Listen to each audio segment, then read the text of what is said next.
परमेश्वर ने कहा कि जब तुम एंटर करो, बोलो तेरा नाम पाक माना जाए, यानी वर्शिप से प्रवेश करो, रोते और पीटते हुए नहीं।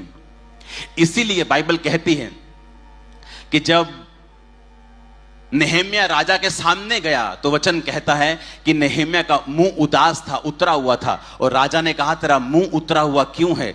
क्योंकि राजा के सामने उतरा हुआ मुंह लेकर जाना राजा की तौहीन, राजा की बेइज्जती मानी जाती थी।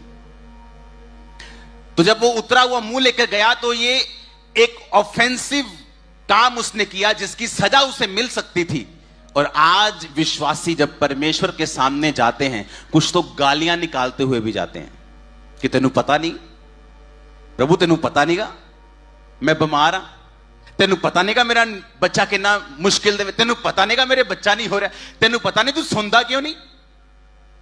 और वचन कहता है कि जब राजा के सामने कोई उतरा मुंह लेके जाता था तो ये इनडायरेक्ट कहता था I am not happy in your kingdom, मैं तेरे राज्य से खुश नहीं हूं। और वो सजा का हकदार होता था, राजा उसे सजा दे सकता था। इसलिए जब उसका मुंह उतरा हुआ था तो बड़े कॉज के लिए था कि वो अपने परमेश्वर के राज्य के लिए उसका मुंह उतरा हुआ था।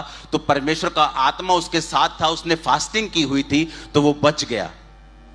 और आज अगर विश्वासी परमेश्वर के सामने जाता है उतरा हुआ मुंह लेके, चर्च में एंटर करता है लड़ाई का मूड लेके, पास्टर से लड़ना है आज, वॉलंटियर से फाइट करनी है आज, और आप सोचते हैं कि परमेश्वर हमारी सुनेगा, कैसे?